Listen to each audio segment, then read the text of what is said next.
Ahora establecemos comunicación rápidamente con el maestro Ricardo Peralta. Él es ex subsecretario de Gobernación y académico de la Facultad de Derecho de la UNAM. Ricardo, un gusto como siempre que estés con nosotros aquí en Mega Noticias, y te pediría un primer apunte de lo que escuchamos hoy del presidente con las reformas. Muchas gracias, Paco. Un saludo para todos los participantes. Bueno, pues es una visión efectivamente de cierre de sexenio del presidente López Obrador. Para algunos parecerá que no es nada nuevo. Sin embargo, para los que creemos en que esta transformación, como inició en el 2018, tenía dentro de las propuestas de campaña una serie de elementos constitucionales que, si bien es cierto, no se lograron en el primer trienio, precisamente por la composición del propio gobierno y del poder legislativo, y por supuesto la necesidad de tener 2/3 partes más 17 congresos locales cuando menos para reformar la Constitución, se hace ahora en este último periodo del Congreso. Seguramente algunas de ellas no podrán procesarse, pero algunas de ellas, por ejemplo, nada más por tocar el tema de las 20 propuestas que ha hecho el presidente López Obrador, el tema de las pensiones. Hay millones de personas que incluso ya fallecieron, desafortunadamente, con una pensión raquítica, que es producto precisamente de esa política de pensiones que prácticamente les estaba pagando 1/3 parte de un salario después de toda una vida de trabajo, como sigue sucediendo en la ley vigente. Esta proyección, yo creo muy difícil que la oposición pueda votar en contra. Sin duda hay que ver la viabilidad financiera, la viabilidad política que se requiere precisamente para estas condiciones. Son buenos deseos, son buenas condiciones que podrían aceptarse, que incluso la oposición tendría una muy mala nota para efectos de carácter político electoral, yendo en contra de una política social que tiene que ver con el retiro de millones de personas que han trabajado, como muchos lo hemos hecho durante el servicio público, por más de 30 años en algunos casos, y que este salario que reciben convertido en una pensión sea indigno para la gente que ya trabajó toda su vida, por decir solamente uno de los temas que en este periodo podrían pasar en una reforma constitucional, insisto, donde se garantice la viabilidad financiera, la viabilidad política, y que la oposición también vea en esa condición la viabilidad de rentabilizarlo desde el punto de vista electoral.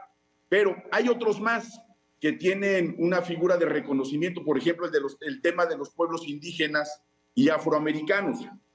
Estos afroamericanos o afromexicanos que viven en nuestro país y que tienen una historia de mestizaje entre los pueblos prehispánicos y esa llegada de cientos o miles de africanos que han hecho toda una cultura, sobre todo en el sur de nuestro país, que ciertamente están reconocidos en nuestra Constitución, pero que no tienen el mismo acceso que millones de mexicanos que no tienen esa condición. Por supuesto, la garantía de la educación y la salud pública ha estado en nuestra Constitución, pero ha sido letra muerta en el ejercicio del gobierno. Y yo creo que hoy por hoy el presidente López Obrador quiere dejar una lista de todas las actividades legislativas que tanto le alcance a este último periodo de esta legislatura, como esa lista de encargo a la siguiente legislatura en lo que se ha denominado el famoso Plan C. Es decir, todas las propuestas del presidente, más las que se sumen en el primer periodo del siguiente legislativo, pues obviamente tendrán que ser discutidas con una mayoría suficiente con los aliados para que eventualmente se pueda modificar la Constitución. Obviamente son narrativas cada una de estas 20 propuestas.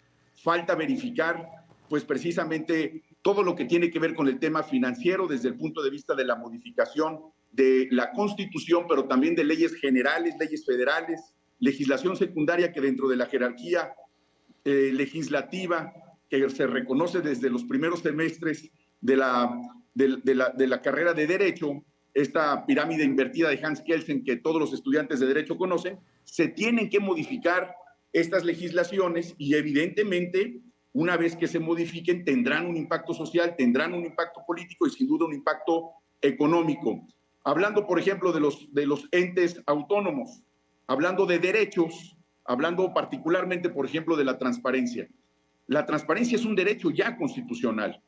Todas las dependencias, en este caso el INAI, que depende del artículo relacionado con la transparencia y la protección de datos personales, que está contemplado como derecho en la Constitución, puede modificarse en su legislación secundaria para que realmente sea de acceso libre y absoluto para toda la población, sin tener aparatos administrativos onerosos, donde con todo el cumplimiento de la Constitución se pueda ahorrar una cantidad en dinero para hacer el gobierno más magro, más operativo y que se garanticen los derechos.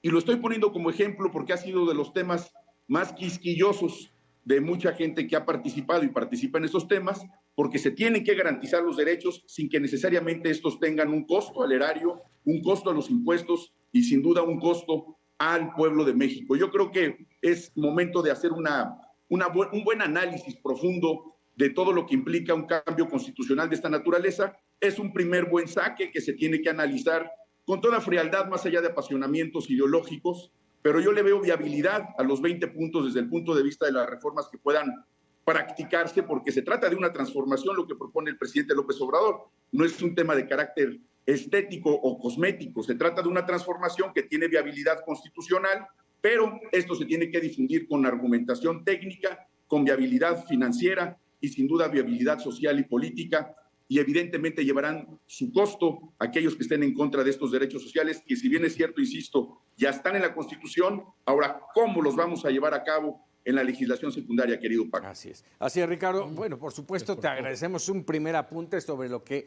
hoy presentó el presidente. Me gustó mucho el que pusieras énfasis muy insistentemente en la parte financiera, porque sí creemos que esa es una parte fundamental para llevar a cabo estas reformas y habrá que analizarlas prudente y profundamente. Ricardo Peralta, como siempre, agradecido.